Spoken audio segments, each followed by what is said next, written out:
As the group began shooting videos for the new album, Axl outlined elaborate, big-budget visions with minimal input from the rest of the band.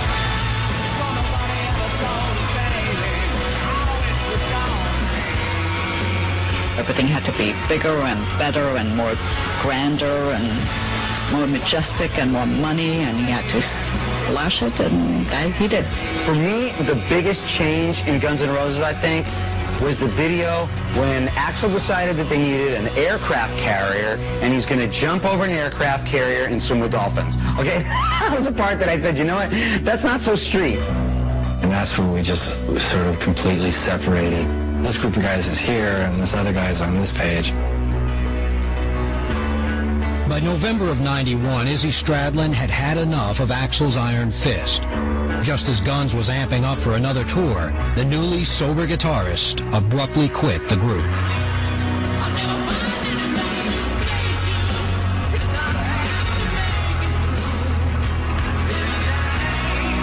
Izzy felt dictated to and quit, you know. Everybody wished they could go with him, but then you're balancing, you know, your livelihood with, do I put up with this crap? Just weeks before Guns was to hit the road in December '91, LA guitarist Gilby Clarke stepped into Izzy's shoes. He knew he wouldn't be filling them for long. It's just, you know, here, learn the songs, play the songs, here's your paycheck. I knew from day one that it could end tomorrow, you know. The Guns got on the road, but from the beginning the band had little contact with Axl off stage, and even less of a clue when he might turn up for gigs.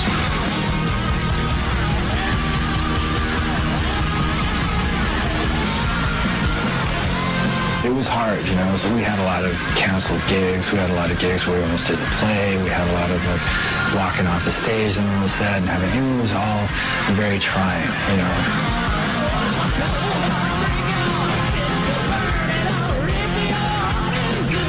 I would be like, come on, you guys. I mean, we got to deal with this. Let's be a band. And every time I'd go out to deal with Axl, I'd turn around and they'd all gone the other way. Like, dude, you said you were backing me up.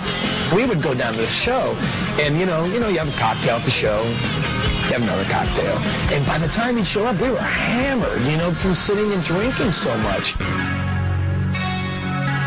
And soon the heavy drinking and drug abuse began taking a physical toll on the band. I got a phone call at 5:30, 6 a.m. at my room from the front desk saying, Mr. Reese, one of your band members is passed out in front of the elevator on the 6th or 5th floor. So I throw on some pads and jump, run out my room, and Slash is dead. I mean, dead, blue dead. He had no pulse. Paramedics show up, bam, the adrenaline right into his heart. Slash had dodged a bullet, but Duff was killing himself slowly with booze.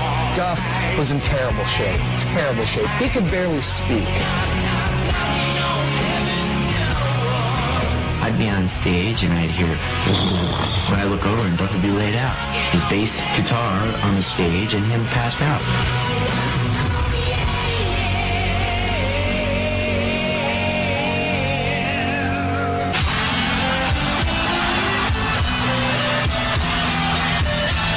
In the summer of '92, despite the offstage fireworks, Guns N' Roses joined Metallica for a stadium concert tour.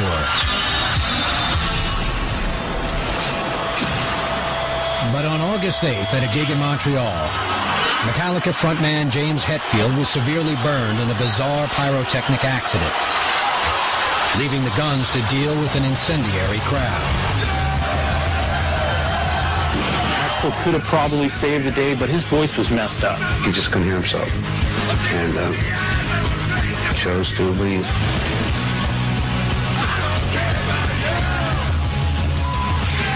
I went out to the stage, and you know they're shredding the place. They're, you know, I saw bonfires, and this is an enclosed stadium.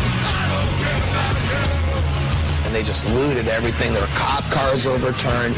And, I mean, I've never seen anything like that. You know, that was my first riot. That was a really sort of embarrassing moment for everybody. Because it was like, We have no control over this, you know. The Guns soldiered on until July of '93. Their final performance was for 70,000 fans in Buenos Aires, Argentina. It was the last the world would see of the original band.